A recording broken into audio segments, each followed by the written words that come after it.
All right, we've talked about it a few times. We have the idea of classes and structures. Technically, there's no difference between them except that in a class, the objects, the members are by default set to private. In a structure, they are set by default to public.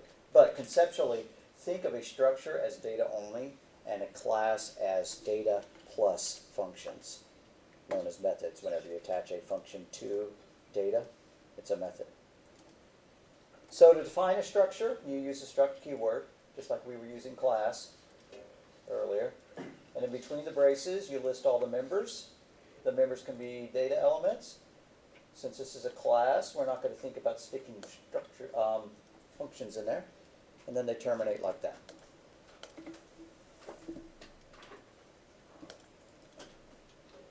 So you have to have the closing semicolon, unlike Java. When you've done Java classes, that'll look a little bit odd. People usually begin the structure name with an uppercase letter. Same with classes. And when they say commonly, old school programmers didn't necessarily do that. I'm not sure when that kicked off. That's the word that I'm looking for. Habit. Recommendation. Multiple fields of the same type can be in a comma separated list. So you could do int, x comma y comma z. I swear we saw this slide already. So the structure declaration does not allocate the memory. You actually have to create the variable itself. Just because we define a structure, that's just the blueprint. Just because you're looking at a blueprint doesn't mean you have a house.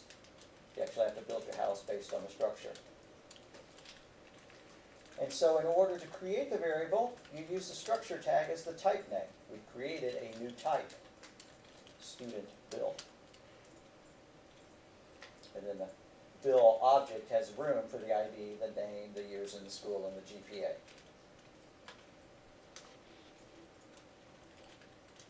Accessing structure members. If you're accessing it as a variable and not as a pointer, you use the dot. And that's going to be real familiar to you Java guys and you Python guys who've called, dot syntax in order to access functions that were attached to data. If this is not the object itself, but is a pointer to the object, instead of dot, you use pointer nomenclature, which is hyphen greater than.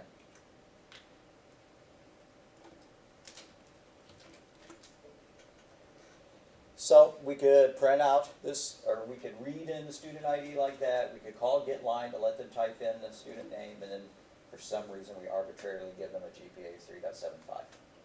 And the member variables can be used in any manner appropriate for their data type. Student name is a string, and you can use it anywhere that you can use a string. Student ID, probably declared as an int. It's just an int. No different from if we had declared an int named x.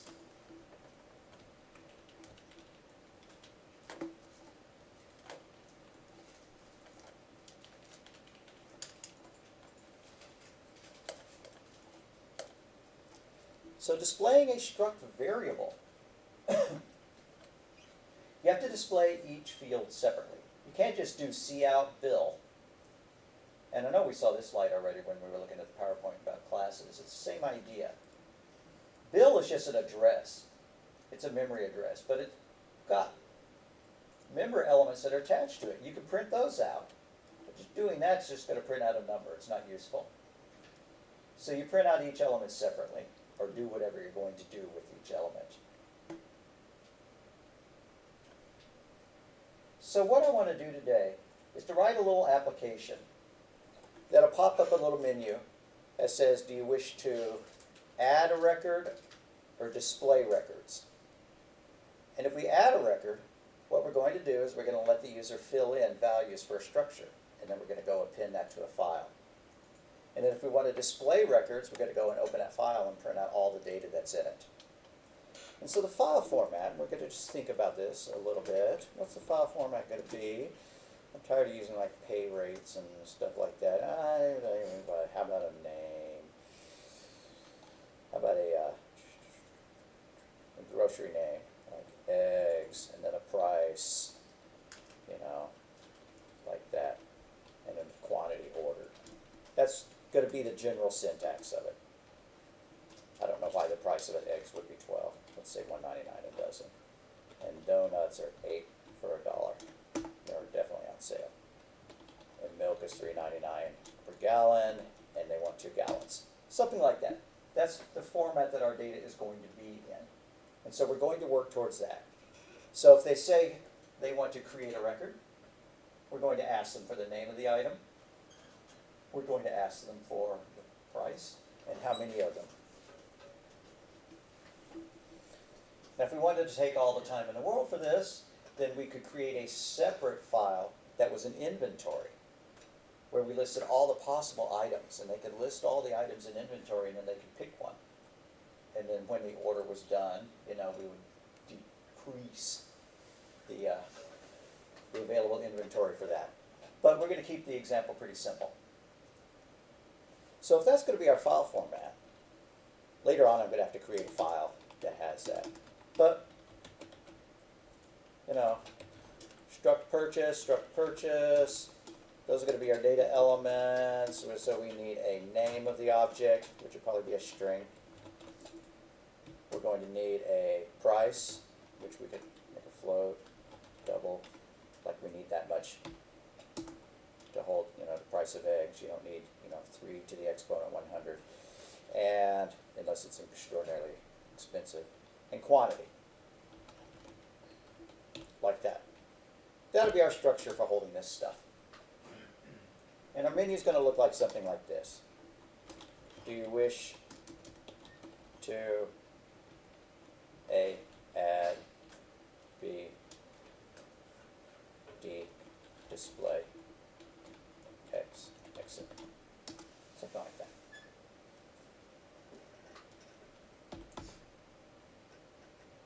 So broadly speaking, our pseudocode is going to look something like this. It's going to have some kind of while loop, where we declare some kind of choice variable.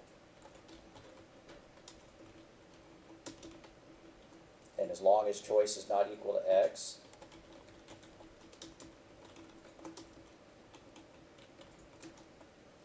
then we'll display a message, display the menu. We'll get our input choice. And then if choice is equal to add, we'll call our add function. Else if the choice is equal to D, then we'll call our display function. Maybe we ought to ask for the file name first as we do all this.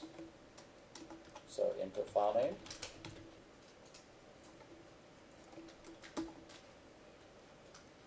And then lastly, well, I guess that's enough. We could do else if choice is equal to X, say goodbye, but that's probably going to be handled with, anyways. We just output done. Something like that. Cout done. If we're going to make it C++ style. That kind of stuff. So we're going to have a little menu, and we need to write these functions. We need to write an add item and a display. We'll probably be passing the file name in. Now, add item can prompt the user for those values, so we don't need to prompt them up here in our main loop. Display is also going to need the file name passed in. So I'm just thinking out loud, we're going to be passing in file name, we're going to be passing in display, like that. So let's go to C++, define our structure, and then write these methods, add item and display.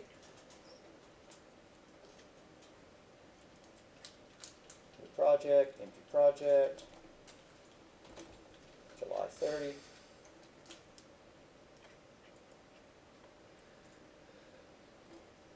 Right click and add a new item. July30.cpp. We're pretty much sure that we're going to need the usual boilerplate. We also know that we're going to be dealing with files eventually, so I'm going to # include fstream. The names are going to be strings, so I'm going to include string using namespace std int main, usual boilerplate. System quote pause, return 0.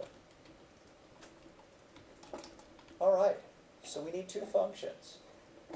The functions we need, one of them called add item and one of them called display.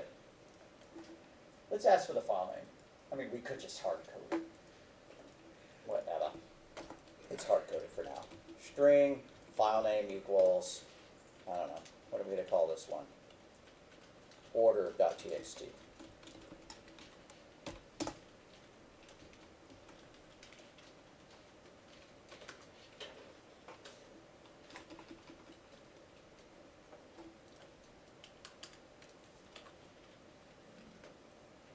Alrighty, I'm thinking about defining this one as Boolean so it could return true if it worked, and it could return false if it was not able to open the file and add to it.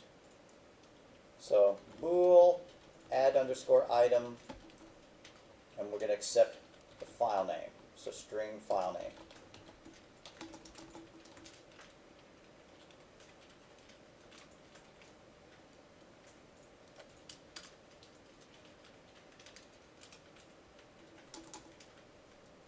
And we're going to need I'm just going to tack on a return false down here at the bottom.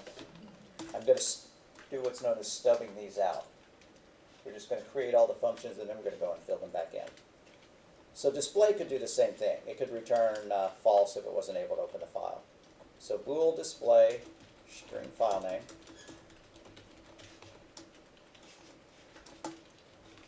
And it's also going to return false, but we're going to fix that, you know. It's going to actually do some stuff and only return false if it was unable to open the file. I guess we ought to rule that out right at the beginning. If we're adding an item, we're going to open the file for writing. We really want to open the file for appending. We don't just want to blast the file each time. We want to append a new one. So of stream append. So when we call open, we're going to want to specify that. Looks a little bit silly, but APP will mean append.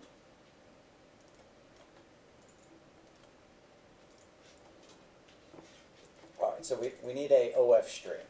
OF stream, I'm just going to call it fout, like cout, except we're writing to a file. Fout equals open, parentheses, the file name, and then the mode. std : OF stream, : app. Do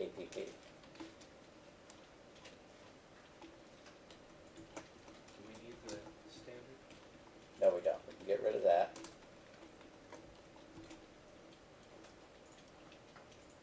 Open is undefined.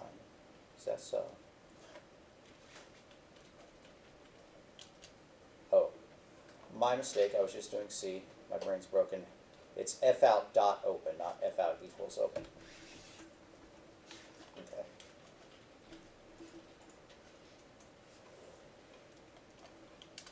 And terminate that line with a semicolon.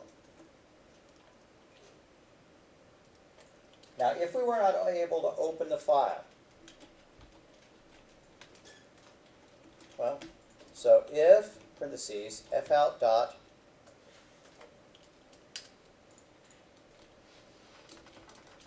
fail, parentheses, end parentheses, that's bad news. So let's see out a message, unable to open, space, end quote, arrow, arrow, file name, arrow, arrow, ENDL. And then we're going to return false. I'm going to delete this return false now, under the assumption that the rest of it, once we're done, we're going to return true. So for now, that second delete false is going to go away.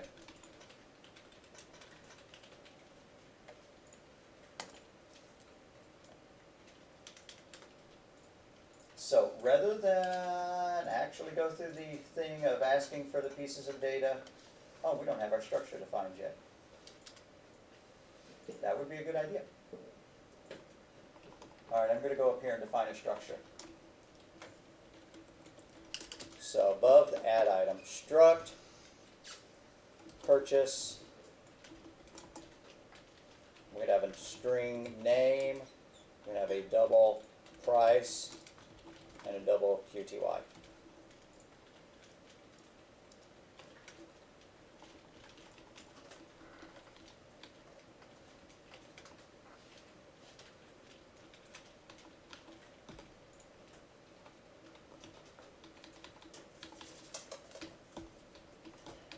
So for now, I'm just going to write out 3 values. I'm not going to prompt for anything, and I'm just going to write out 3 values.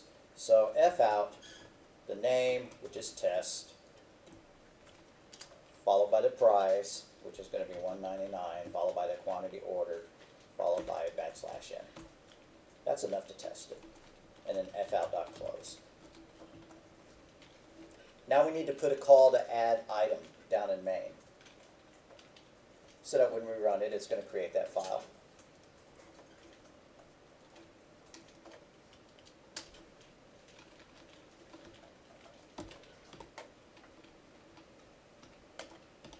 But after the close, we need to return true.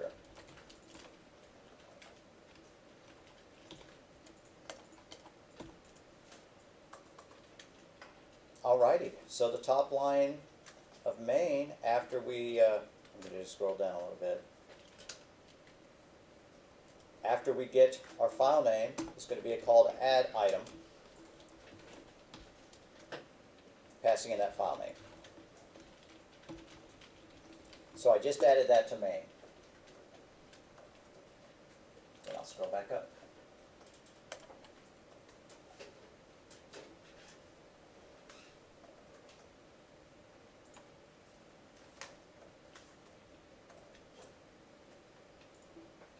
Let's run it, see if it creates that file. Pressing the key to continue. Would have been nice if we printed something to the screen saying that we wrote to the file. I'm just going to go open it. See if I can find it in Notepad. First, I have to save these notes.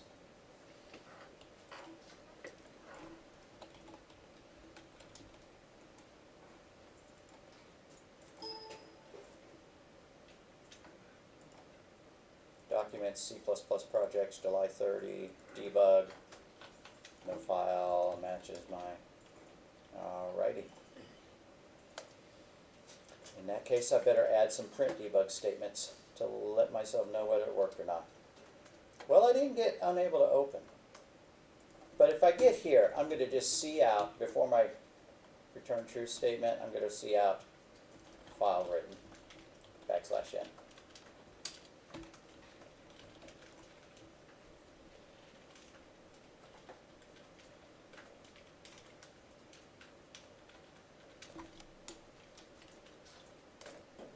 Type something and I'll undo it in a minute.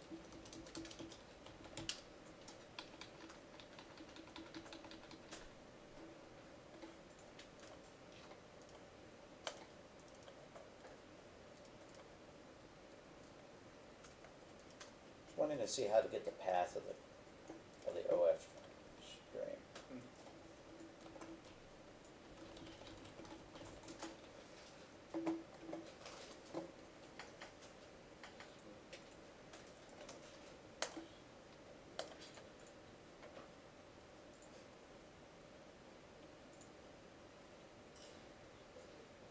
Forget it. Not as easy as it is in Java.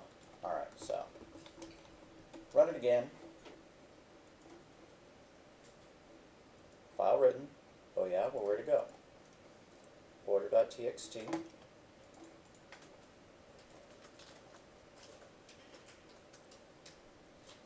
Did I reconfigure so my projects were being saved somewhere? Okay, I know how to find it. Come up here, right click on solution, do open folder in File Explorer. Go into debug. Nope, not there. Should be July 30th debug. Oh, And there it is, in July 30 directory, but not in the debug folder over there. And there it is. I wrote, since I've run it twice, I have 2 lines of output.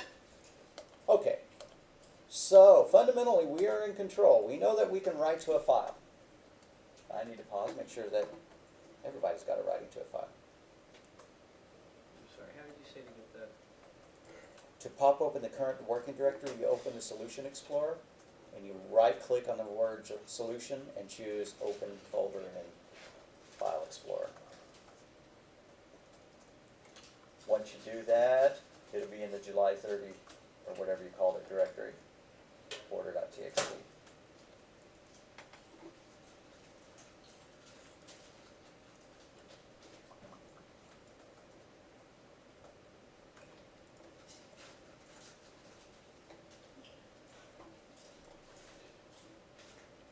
Now, why don't we actually make it so that we create an object and we fill in its data, rather than just f-outing some random bit of data?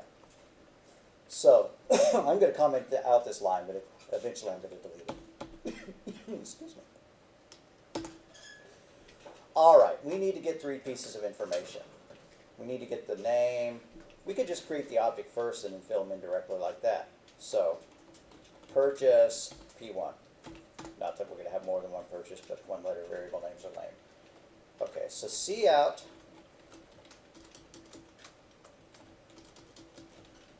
enter item name. Now, unfortunately, if we're not going to be calling getLine, then we would need it to be only one word. But let's rough it. Let's see if we can get it to work with getLine. So enter item name, colon, space, end, parentheses, semicolon. And now we're going to call cin.getLine. And we're going to pass in p1.name. p1.name. And I goofed it up. Accidentally hit delete, move the line up. Okay. Now getLine does not take that syntax.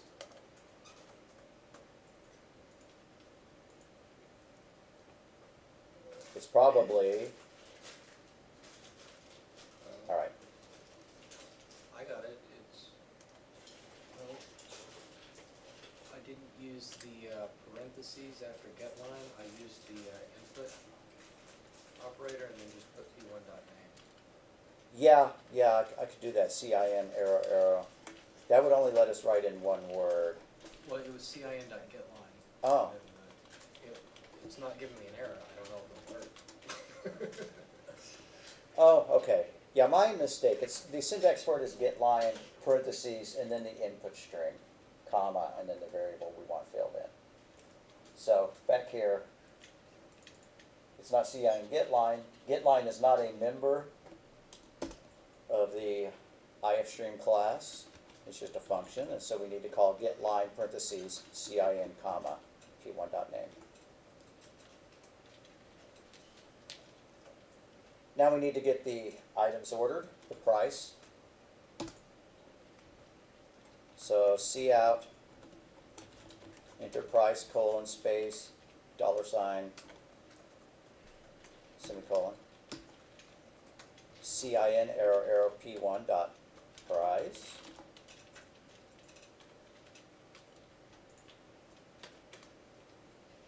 And then once more for quantity, same business. Cout arrow enter quantity colon space in semicolon, and then cin arrow p1 dot qty.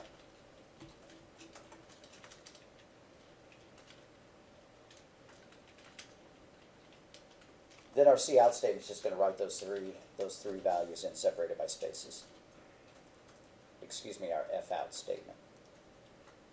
So instead of fout arrow test 1993, I'm going to replace that fout statement with fout arrow p1 dot name followed by a space,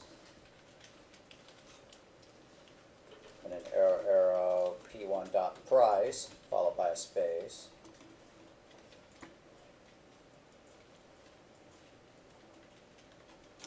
followed by arrow p1.qty,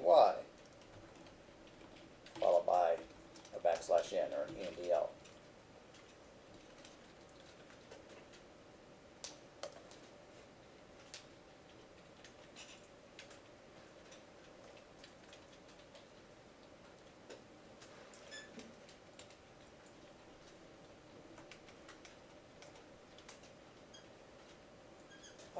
that's going to work.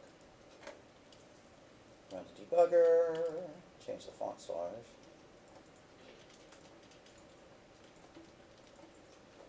Enter the item name, whole milk, $3.99. I want 3 gallons. File written. Now I have to go actually open the file to see if that really worked.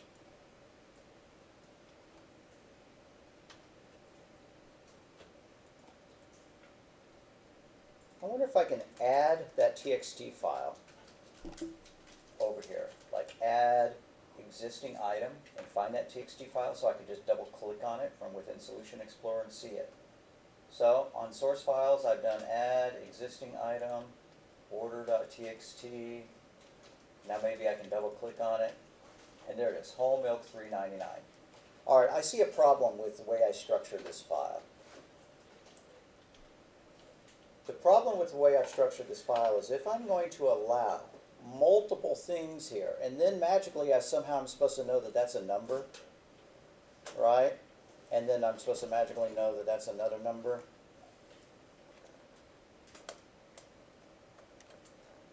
That's a bit of a bitter pill.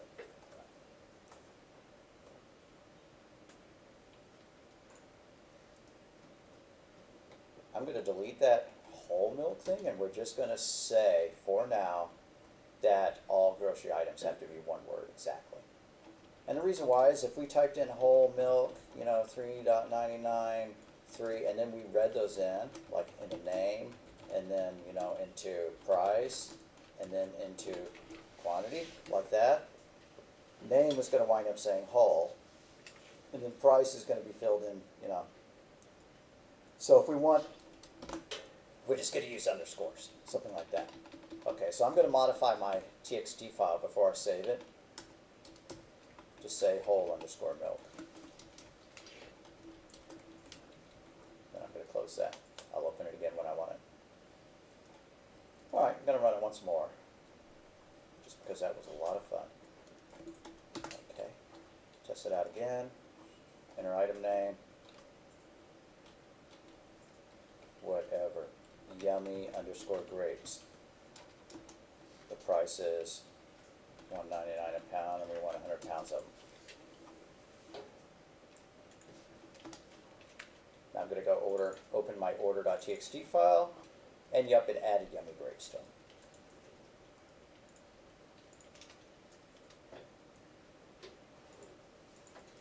Alrighty. Now that's the only thing the program is doing, right? It's just calling add every time we run it. There's no menu option for calling add as opposed to calling display. Are we all good? Anybody need me to slow down? All right, let's go take a look.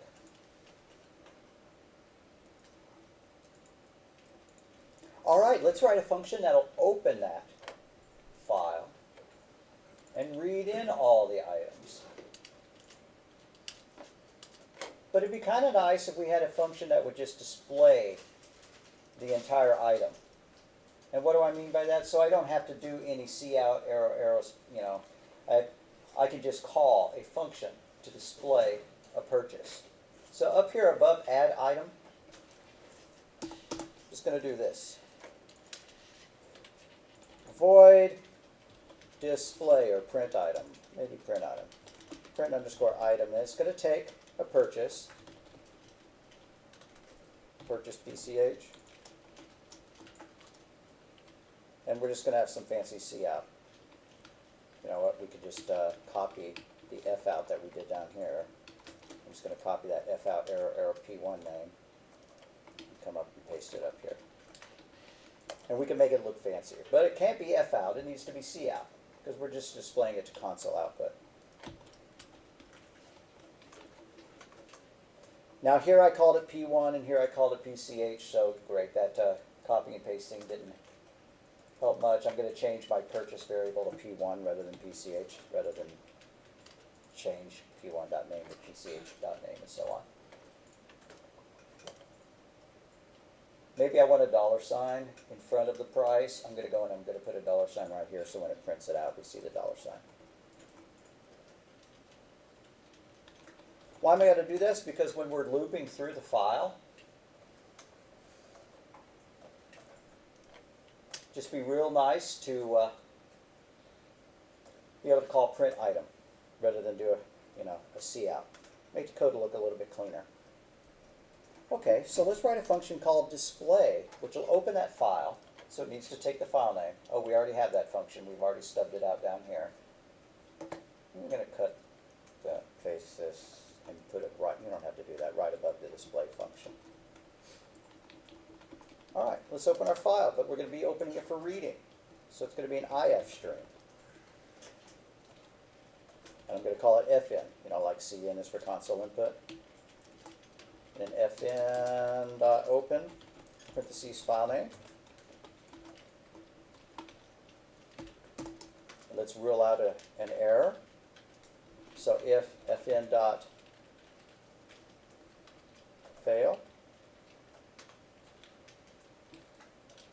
parentheses in parentheses, then we have a problem. Cout could not open, space in quote, arrow, arrow, file name, arrow, arrow, MDL. Return false.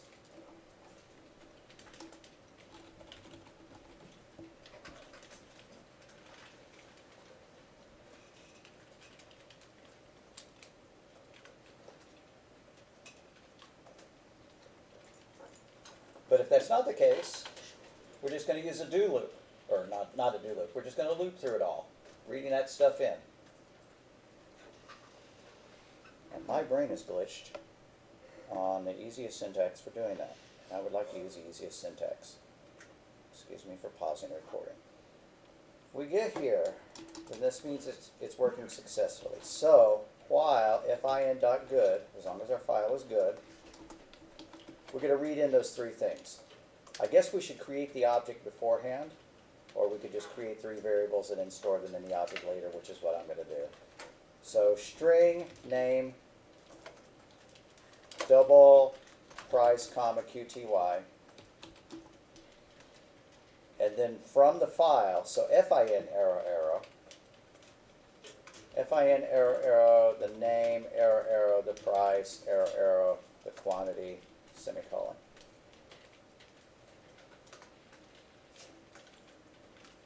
And let's create a structure and fill those values in. So purchase P1, P1.name equals name, P1.price equals price, P1.qty equals qty. After we've created our object, it'd be nice to print it. I forgot what I called my print function. What did I call my print function? Display item? Display? Print item. Print item? Okay. So the last thing I'm going to do inside my loop is to print underscore item, passing P1 to it.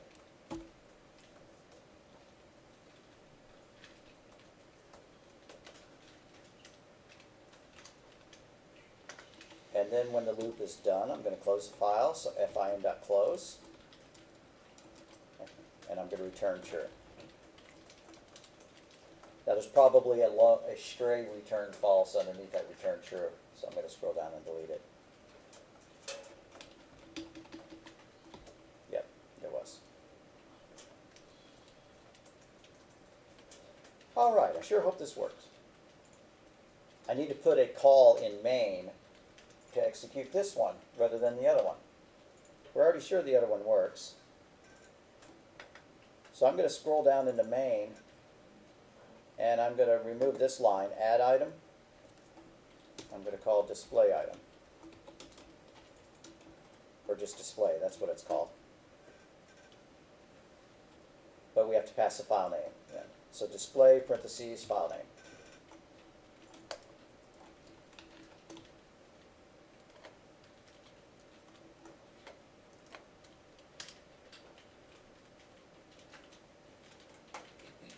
Alrighty. Now something's a little bit off about it. For one thing, the recording isn't getting all of the string. It read in Apple 54.4, but The second time it called input, it couldn't fill them all in. So I guess what we're going to have to do is to check to see if we got any valid input.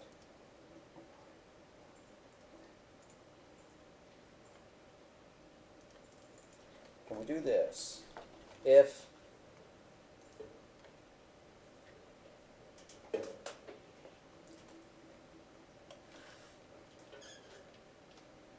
I'm playing, don't type this yet.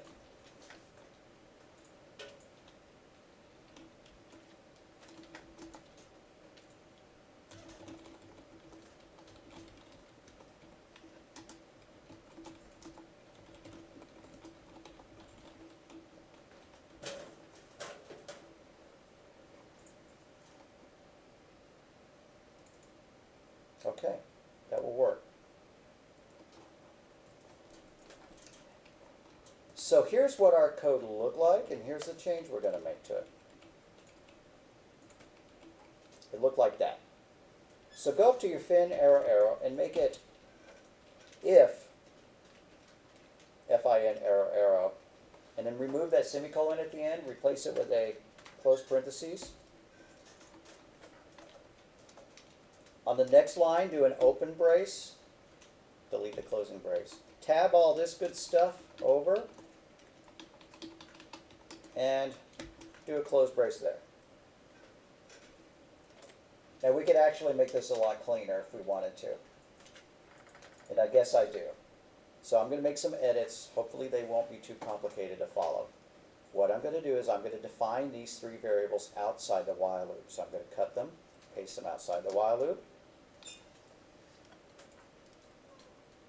And where it says while fin.good, I'm going to delete all of that. And it's going to say while fin.good, parentheses in parentheses, ampersand, ampersand, fin, arrow, name, greater than, quantity. And now I have one closing parentheses too many.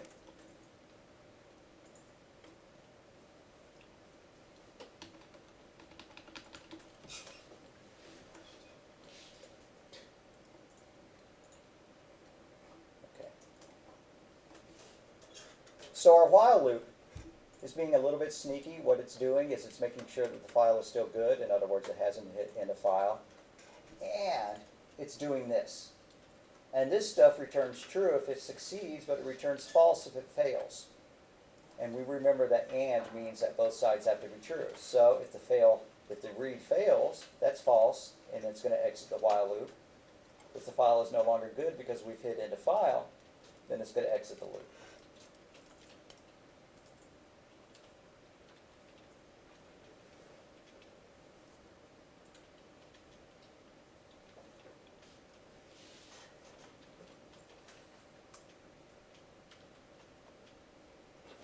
The other thing we could have done is just to make sure that name wasn't empty. Rather than moving that stuff around, we could have had a line. I'm going to delete this so don't type it. We could have just done if name not equal to empty string, then create a purchase and stuff all that stuff in there.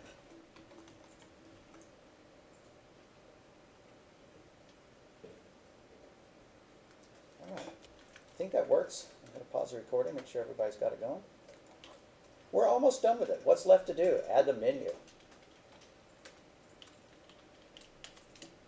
Then if we wanted to be really cool, what would we do? We'd make it so that you could select an item and change its values, and then we'd rewrite the file, or erase the file to create a new one, that kind of stuff. But we really didn't do enough with vectors to make that really possible, because what I would want to do is I would want to store the contents of the file in a vector full of structures, and then we could display that vector and we could let them pick an item out of it and then change the values of that one, and we can then rewrite the whole thing back out, but we're not going to do that. So what we're going to do is, let's go ahead and go back down to main, make a little while loop. Just going to display our menu. Let's create our choice variable. String choice is equal to empty quotes. While choice is, whoops, this is C, not Python, parentheses, while choice is not equal to quote q, double quote,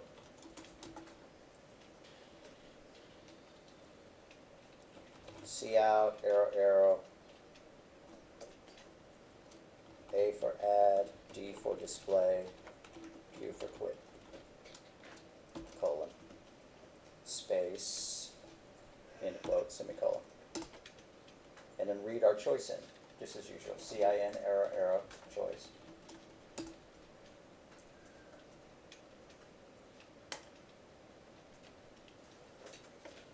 And I really forget if they have made switch in case support strings. So I'm just going to use if choice equals A, end quote, add item, parentheses file name. Now that didn't work because I put this code above my declaration of file name. So I'm going to need to cut my string file name and display file name. Well, I don't want to call display anymore. Remove that one, that display file name. But this declaration of file name needs to be above our while loop. So I'm just going to cut that guy, come up here and paste it above the while loop.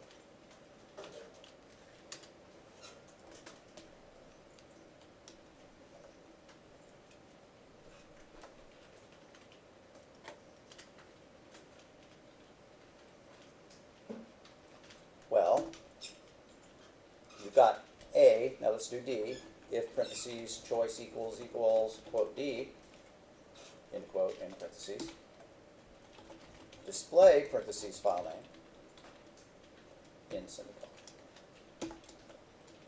And then if choice is equal to Q, just C out, okay, goodbye.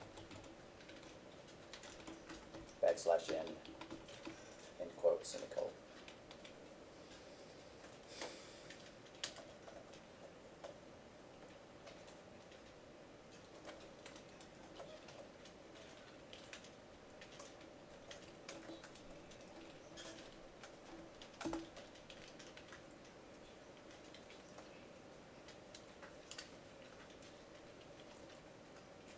Alrighty, that didn't do what I wanted it to do because when I hit enter, it didn't let me type in an item name. It skipped past that.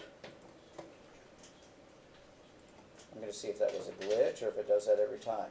A, hit enter. Okay, enter item name and then enter price. Not good.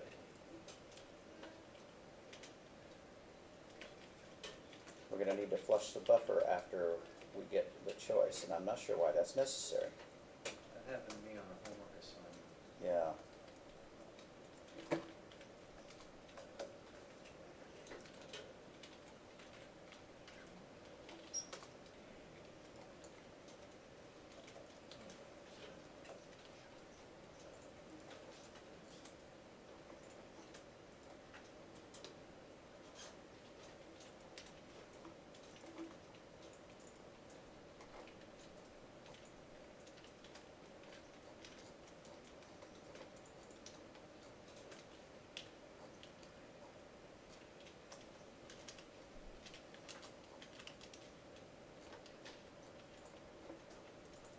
I believe the syntax is cin.ignore, so I'll just Google that.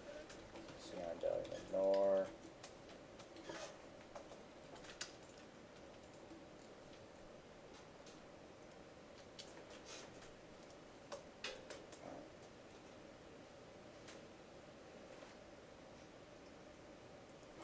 Why don't I open up chapter 5 and find out for sure.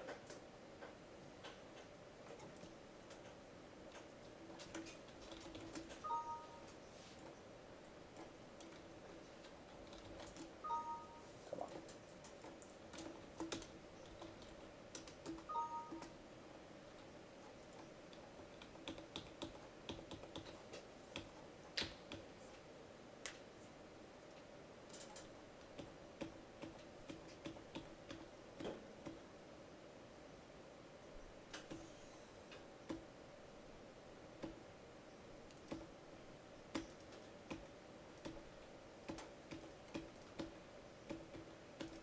It's been a better chapter than that.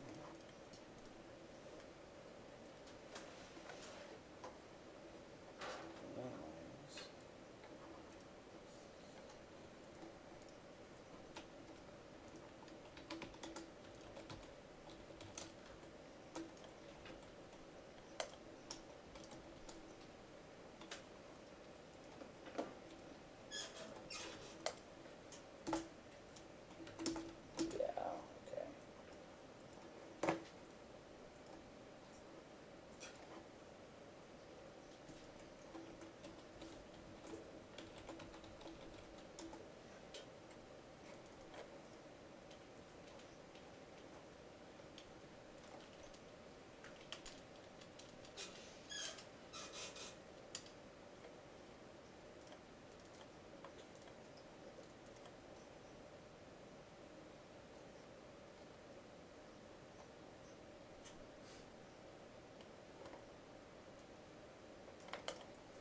Alright. So, I think what I'm going to try,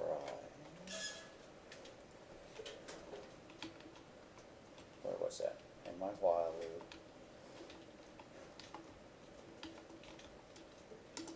I'm going to put the CIN.ignore above the call to add item.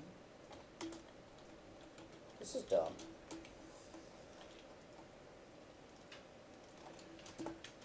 But that fixed it. Okay. Alright guys, sorry for the debugging time. What you got to do, fix it, is you're going to change your if statement to look like this. We're going to call CIN.ignore to wipe the buffer out before we call add item. Absolutely should not be necessary to do that, but, well, we saw it happen, so I'm just going to leave it alone. I mean, just roll with it. Normally you have to call CIN.ignore when you start mixing IO direction, you know, using arrow, arrow, which calls to get line. We could also stick that just up at the, as the first thing inside add item, rather than there. And that'd probably be a little bit cleaner, but I'm going to leave it there. I'd rather not add it to add item, because in my mind, add item should not have to clear the buffer before it's called.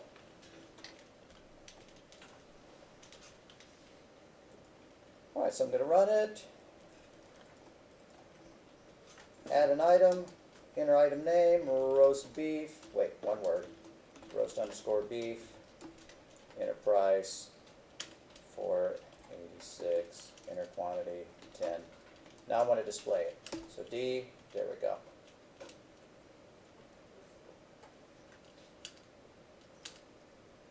Alright, as far as I'm concerned, that is a working program. We have demonstrated a second time or a third time using structures. We went back to file IO as a refresher. Just wanted to have that bouncing around in your brain as you leave the class.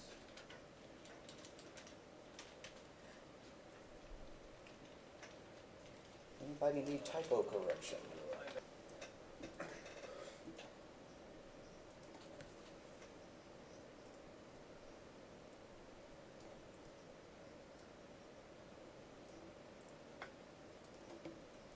So pointers to structures. A structure variable has an address. A pointer to a structure is a variable that can hold the address of a structure. You can use the ampersand operator to assign the address, and then the pointer structure can be a, well, that's just a bunch of babble. Here's what we're really going to do. Where it says add item, we're going to break this code up into two chunks. The first chunk is going to, we need one that will create the structure and then fill it in with names, with data, rather than just reading directly into the structure. So we're going to make a function called build item or set, something like that. So it doesn't need to return anything. So set underscore item. And we're going to pass it either a reference or a pointer to the structure so that we could change the values. If we didn't pass it a reference or pointer, we wouldn't be able to change it. So purchase P1. And we need 3 arguments. We need 3 parameters to fill in. So string name, comma, double price, comma, double QTY.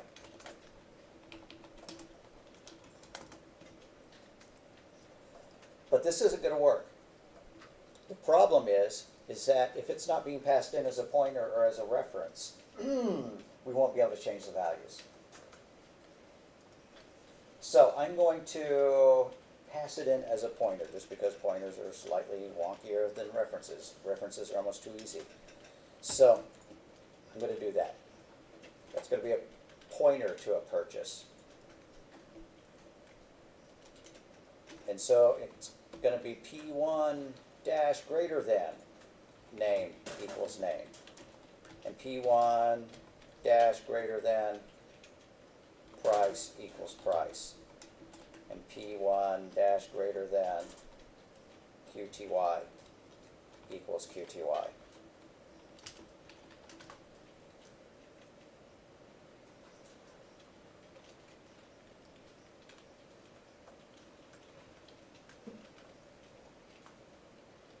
And we're going to modify add item so that it gathers all the data and then it calls set on each element.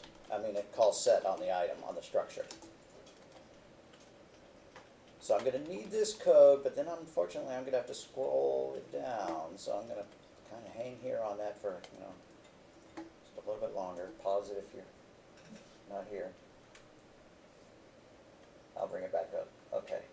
So here, instead of doing this C out, C in business, why don't we just nuke all that stuff?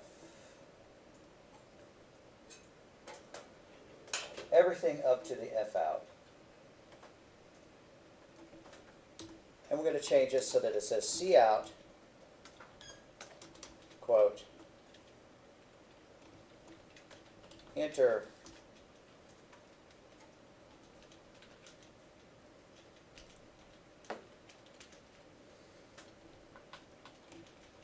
data, name, price, quantity, colon. We're going to let them type in all three at the same time. So we do need those variables. String name, double price, double QTY, and then from CIN, arrow, arrow, into name, arrow, arrow, into price, arrow, arrow, into QTY. And then we're going to call our set function on our purchase. Scroll there, remind myself of the name. It's called set item. All right, set underscore item, price, set underscore item parentheses, P1, but we're going to need the address of it because we're passing it in as a pointer, so it's not P1, it's ampersand P1. Comma, name, comma, price, comma, QTY.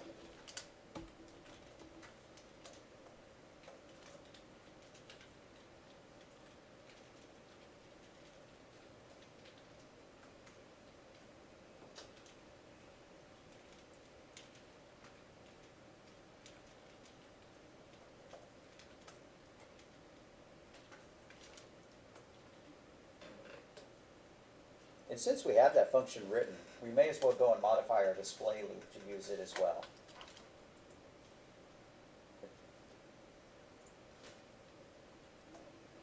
So,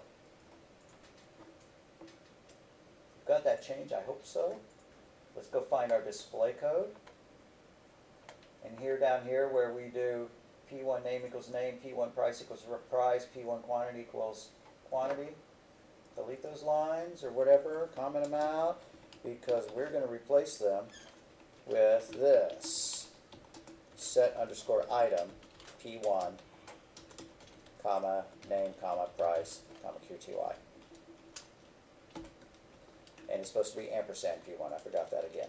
Ampersand P1, comma, names. There we go.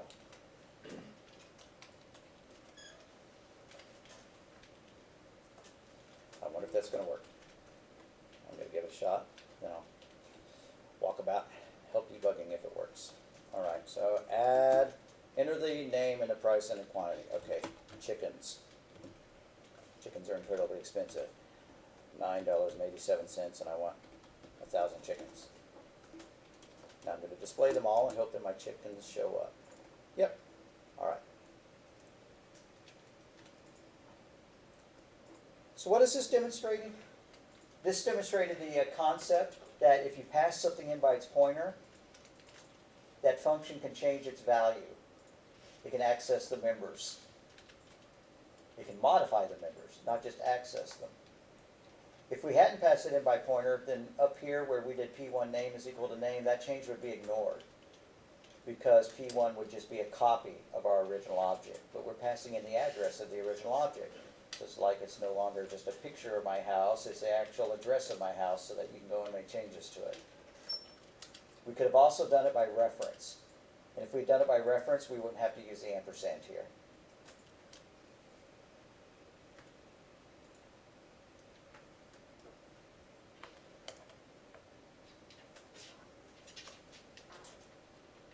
So if we were going to change it to pass in by reference. I'm not going to actually make the final change to do that.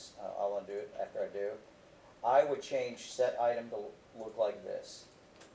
Instead of passing it in by pointer, I would pass it in by reference.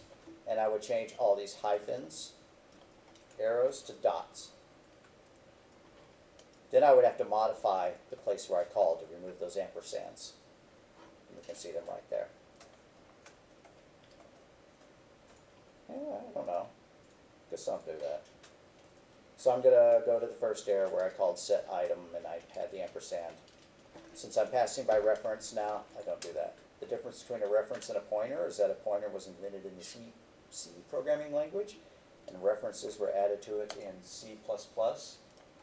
And references are less risky to use because if you get a pointer and it's got an invalid memory address, then you could be writing out to memory that your application doesn't own.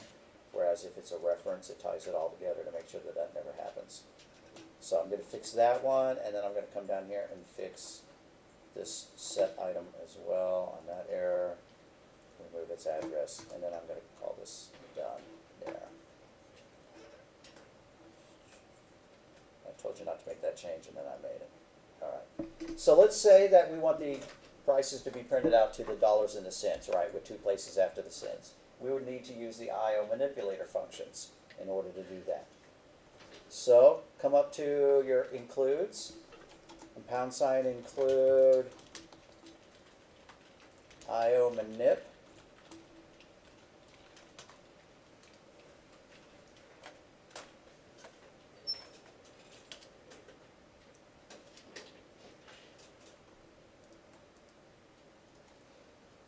And then when we're displaying in our print item, I need to remember how to format it. Is it called set precision? I believe it is.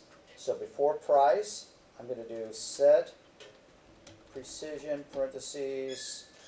I want 2 decimal places. I'm going to kind of break this up now, like that. And I wonder how I release that set precision, because otherwise I think the quantity is going to be printed the same way. I guess I'll run it and confirm that. So if I do a display now, well, that's all looking lousy. I've done something bad.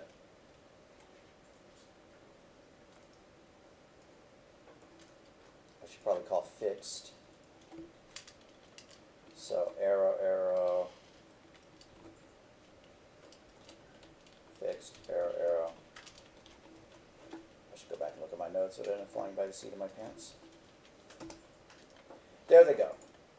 So, yeah, it's great, but maybe I didn't want decimals displayed for the quantities. Maybe I just wanted them displayed for that.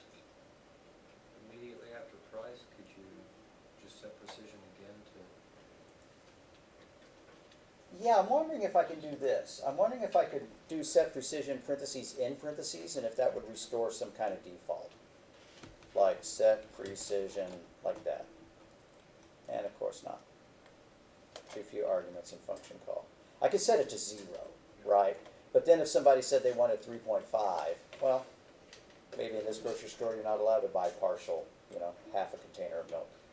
I think that's fair. Yeah, like that. It'd be neat if we tabbed things over, right? Or if we set the size of each one. How do we set the size? With the width command. So in front of p1.name, I'm going to do arrow, arrow, width, and I'm going to say that every item can be, obviously it's not width. Set W.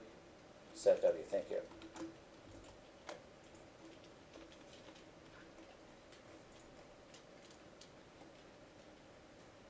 I'm probably going to want to wind up doing that. Remember that set W only works for the next item. It doesn't set them all under like set precision, which ones you call it. It's all the same. All right. And they're left justified, right justified, but that's kind of cool looking.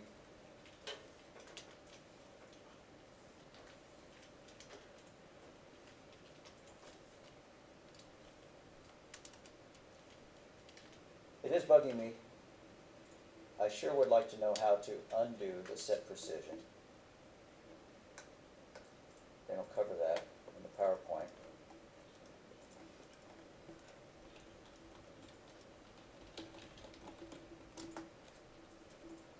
Set back default precision C++. You can get the precision before you change it. Well, that's a bunch of work. But let's do it. Nah, that's too much work. That's silly. We're just going to say that we get whole numbers only.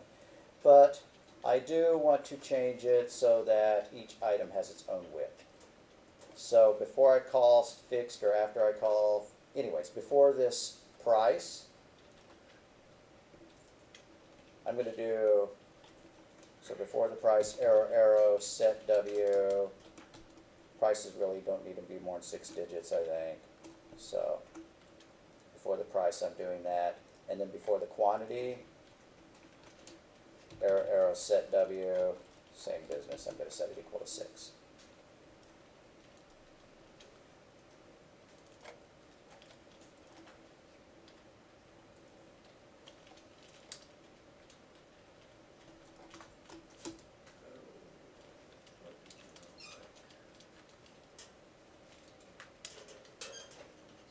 So maybe we would want the prices to be left justified so that the dollar sign would be right next to the number. We could spend all day, tweaking this. I really think that that's about enough changes to it.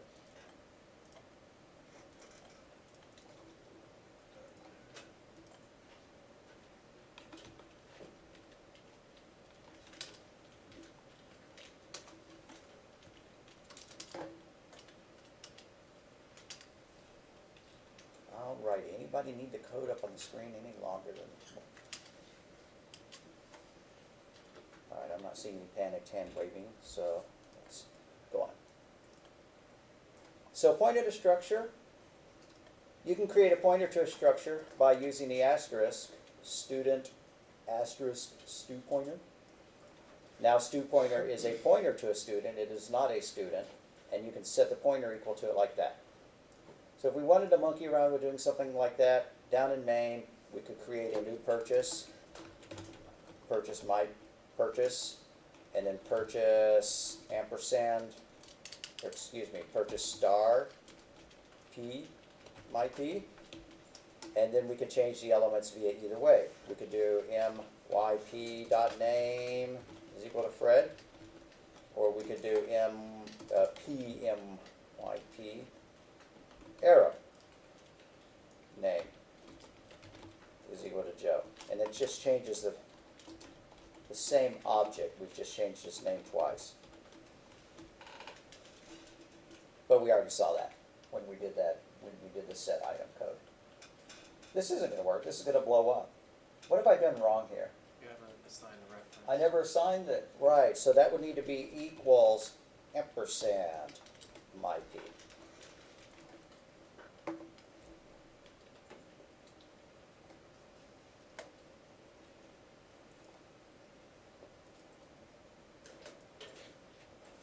Then you have to use that, or you can use dereferencing to get a hold of the data.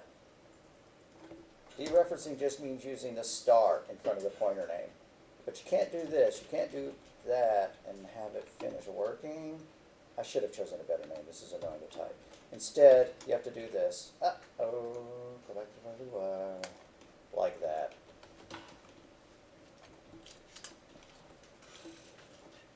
This accesses it via pointer. This turns the pointer back into a reference to the variable so that we can use the dot. This is much cleaner in my opinion. But elsewhere we were changing pointers back to their variable type by using a star. So both of these do the exact same thing.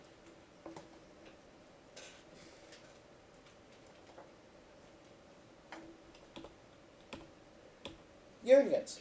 This is like the silliest function of C and C++. It's similar to a struct, but all the members share a single memory location. So what we're saying is if this was a union rather than a struct, we're saying that, oh, these all share the same bytes. So if you put a name in there and then you put a price, it overrides the memory for the name.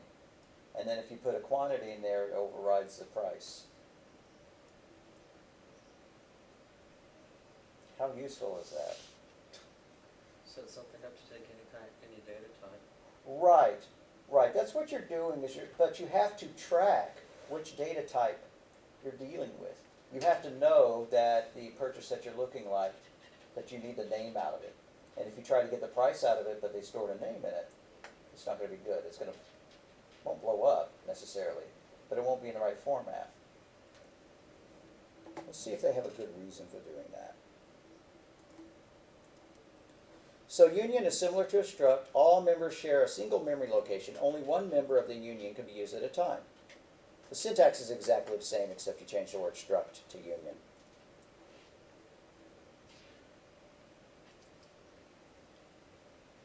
Oh, forget that. We're not going to talk about it. I think my explanation is good enough, and they don't go on and talk about it anymore, so let's leave that. All right. So an enumerated data type is when you declare a data type and you also specify the values. So you could create a data type that can only hold 3 numbers in it. Those values are known as enumerators, which represent integer constants. Like this. You could say, I'm going to make a data type called day. And day can only be set to Monday, Tuesday, Wednesday, Thursday, and Friday. For some reason we don't like Saturday or Sunday. Enumerators are not strings, so we don't put quotes around them. They are identifiers. And so when we want to create a variable, we just use it by its name, which was day. And then when we want to assign values to it, and this syntax is different for Java, by the way, you use the enum name that you gave it. So let's play with that. I'm going to go, in the first line of main, it's going to be an enum declaration. Enum colors equals red, comma, blue, comma, green. And I've already messed up the syntax of it, so I'm going to pop open. Okay. You don't use equal sign. My mistake. Bless you. Take the S off colors. All right. And then color my shirt is equal to red. Color my pants equals blue. Color, my hat equals green. What happens if we write that out to standard I/O? See out arrow, arrow, my shirt, followed by a space, followed by my pants, followed by India. Let's see how smart the I/O stream insertion operator is. All right, it printed out 0 and 1. It didn't print out the word red. It didn't print out the word blue. It printed out 0 and 1. If I printed out hat, what number do you think it's going to print out? 3 or 2. It's going to print out 2, right. And the reason it printed out 0 is because red is the first item in it, blue is the second item, and green is the third item. If you wanted to turn it back into strings, you could set up some kind of switch statement.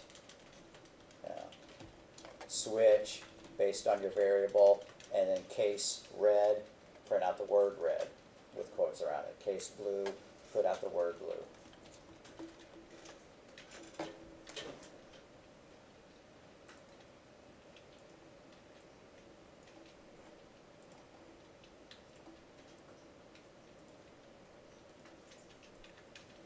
So what is the enumerator? It's just a named constant. It's like defining a whole bunch of const int whatever. We're going to const int the color blue equal to 2, and the const int the color red equal to 1, and whatever. So internally, the compiler assigns integer values to them. So here, Monday, Tuesday, and Wednesday would be set to 0, 1, 2, 3, or 5 behind the scenes. Just like that. Now, we don't see those numbers unless we print them out like we just did. Instead, we just see these words.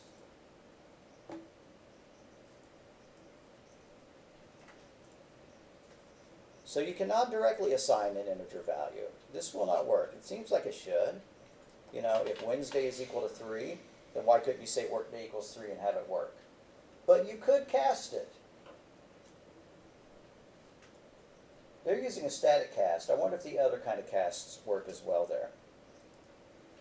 I'm going to do that. I'm going to make one more article of clothing, which is my gloves equals color parentheses 1.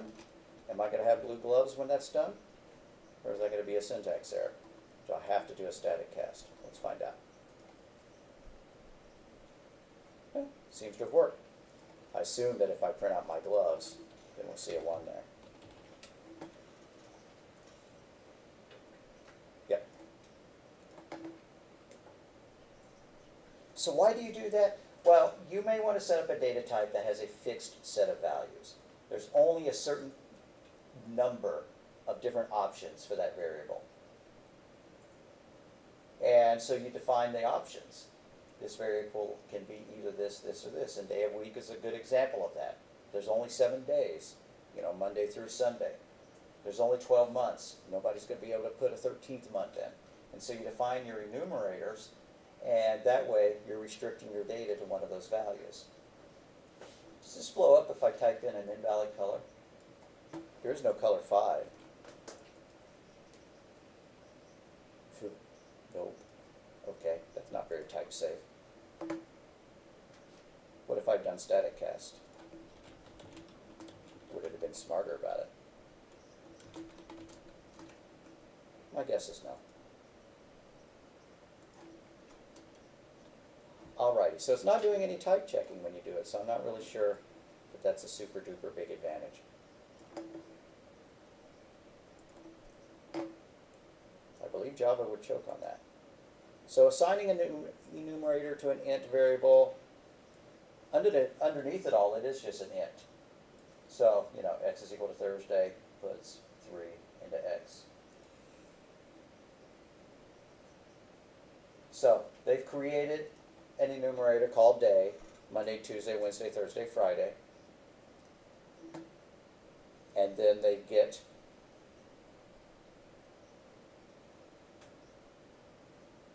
the sales, but they're doing it based on just numbers. Enter the sales for, neat, oh, look at what they made their range for loop look like. Index equals Monday. Index is less than or equal to Friday. Index plus plus. But when it runs, it's still going to print out 0, 1, 2, 3, 4, and 5. Yeah.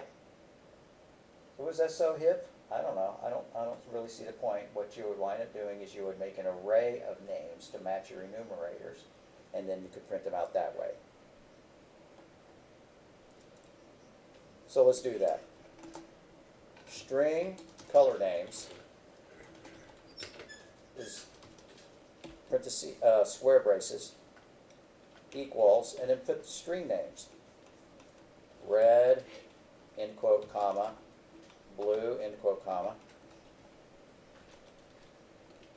3.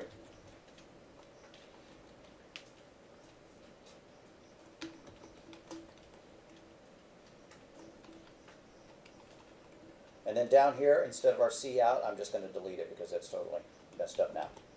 Cout, arrow, arrow, my shirt is, end quote, arrow, arrow, color names, square braces, my shirt. And then just copy and paste that for your other variables, pants and hat and gloves, and change the variables appropriately. My pants is. I love the fact that pants are considered plural, even though it's one article of clothing.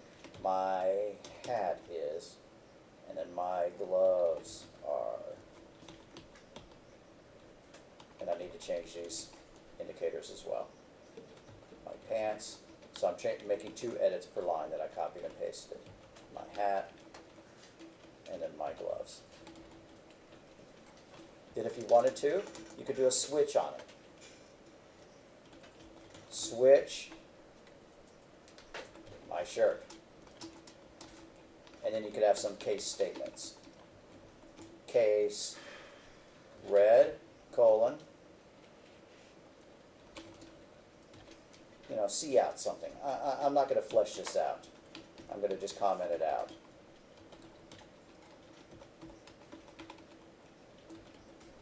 Like that. This is a common way of using enums. The Windows operating system, the events that can happen to an application, like the minimize being clicked or the window being moved, or the window being, the X being clicked on it or whatever. There's hundreds upon hundreds of events that the operating system can send to an application. And so Windows Programming Framework may have all of those defined as a great big enum. And that way you can do case window close rather than case 132 or case 133 for a different action, or case 134.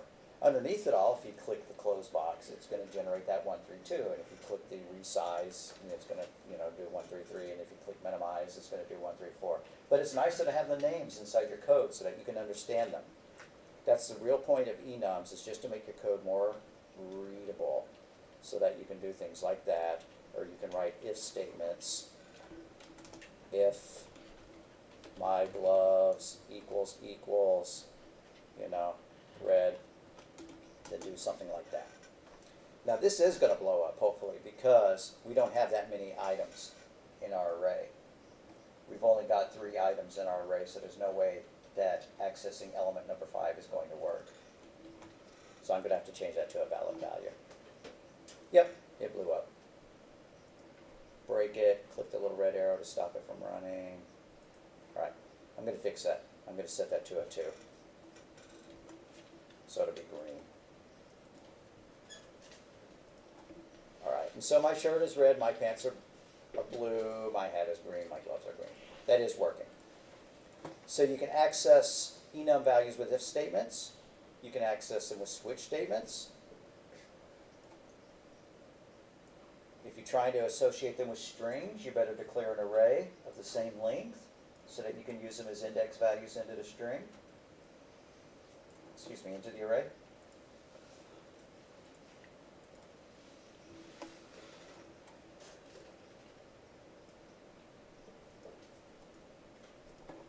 Anonymous enumerated types.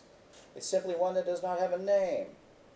Okay, so this way we could create a series of constants where Monday equaled 0, Tuesday equaled 1, Wednesday equaled 2, Thursday equaled 3, and Friday is equal to 4. It's just a shortcut for declaring const int Monday equals 0, const int Tuesday equals 1, const int Wednesday equals 2, and so on. Honestly, never use that option.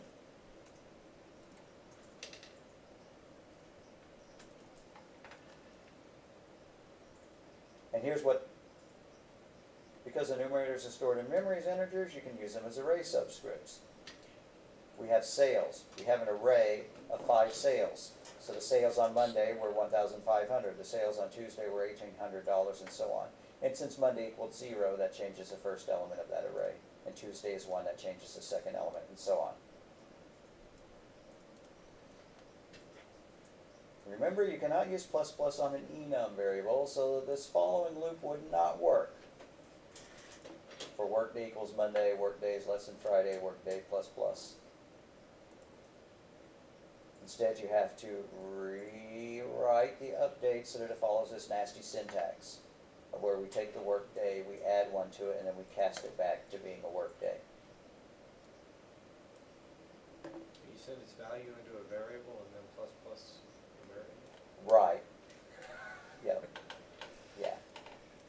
I would just use it. X equals 0, X is less than, and iterate through it like that. This looks squirrely to me.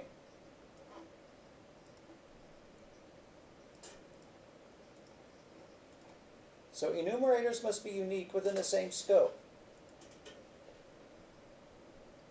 unless strongly typed. That's an interesting caveat. So, if we made 2 enums, one called presidents, McKinley, Roosevelt, and Taft, and one called vice presidents, Roosevelt, Fairbanks, and Sherman, we would get a syntax error there. But you can fix that by using : : and that's how you have to address them. Something very similar to that in Java. You're not allowed this shortcut. But you could do color, color : red. color, colon, colon, blue. And color, colon, colon, green. I actually like that syntax, but maybe it's just because I've looked at Java too long.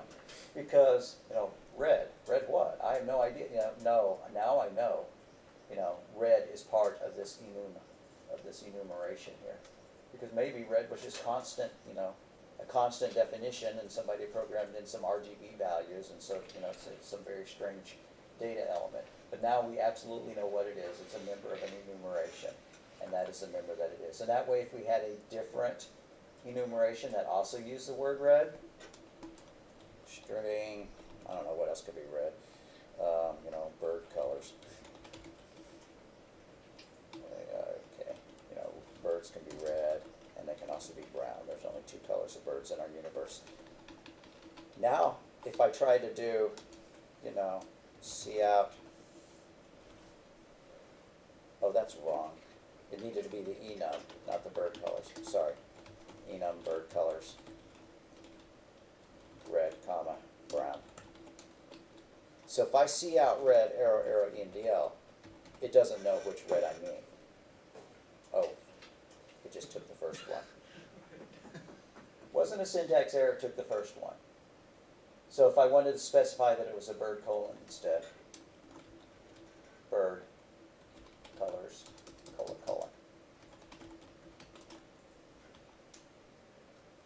And another reason I like that is just because if I type bird colors, colon, colon, I get to see a list of all the colors, all the choices right then and there. I don't have to remember them, I just look at them. Did it allow that because they have the same value? Both reds have the value of 0? Oh, good point.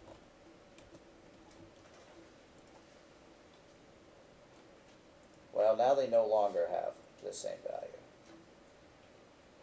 Redefinition. Previous definition was enumerator. Yeah, it really isn't. It's not liking that. I guess I should have read the...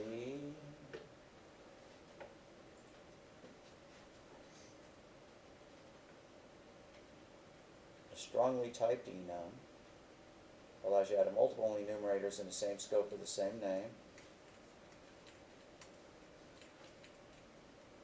What's called enum class.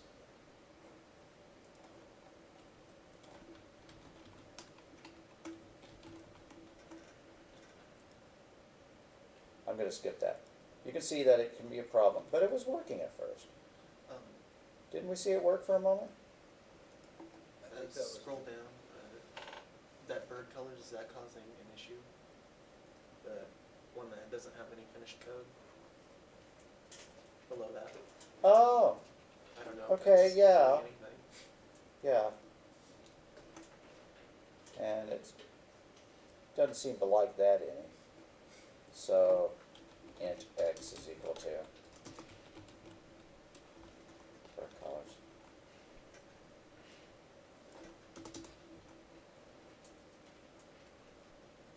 Do you have to set it up like an object because it's a class? Bird colors BC equals bird colors red. And if I leave the bird colors off and I just do that, it doesn't know what kind of bird color it is. It doesn't know what red is. If I picked a color that was unique, like white, I would hope that it would work.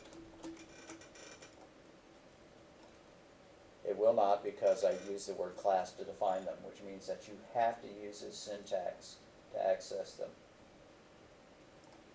I'm going to go back to doing it with the weakly typed enums, because I want to see that work.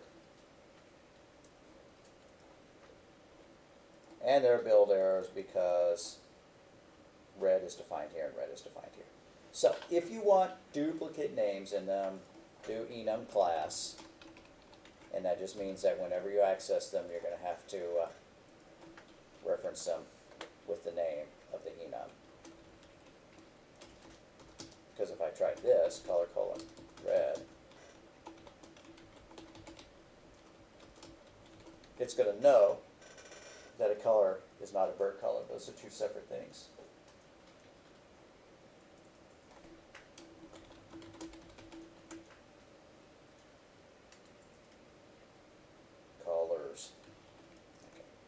And I assume that I have arrows down here. Now, I'm going to undo all these changes because I don't want to think about how I would have to fix that. Get that, get rid of bird colors.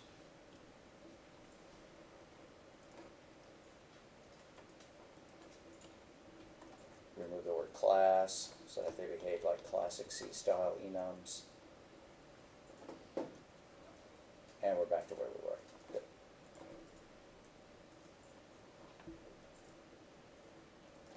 So declaring a type and defining the variables in one statement.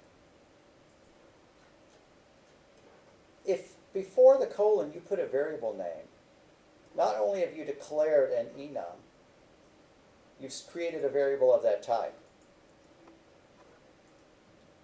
So, enum days, and then we can list some days. Monday, Tuesday, Wednesday, and then after the brace, but before the semicolon, workday, like that. Now we already have a variable of that type. And structure and class work the same way too. Where we had the structure up here, I could have made a variable of that type. My purchase right there. But rarely are you going to do that. Rarely you're going to define a structure and then just create one variable from it. So you don't normally create your variable at the same time that you create your structure. And I would have thought that the same would be true for enums. But if you're only going to use the variable once, if you're only going to have one variable of that type, then that's a viable way of doing it. And that is the end of the chapter.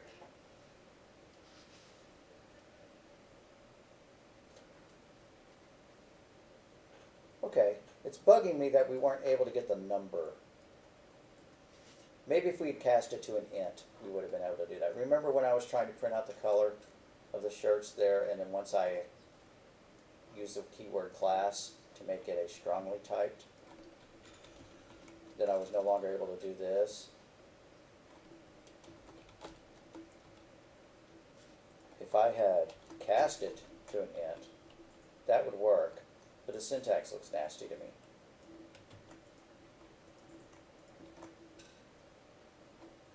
But that's how you do it.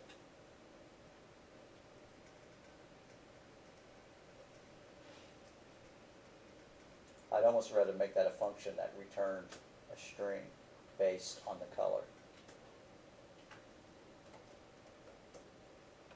Java enums are much more powerful and can get confusing, but you can do a lot of things with them that we're not seeing the ability to use here. And I'm sure that C enums have a little bit more functionality as well, but Java enums would let you specify string names that go along with the enum type as you create them so that you can convert them easily between strings and integer values.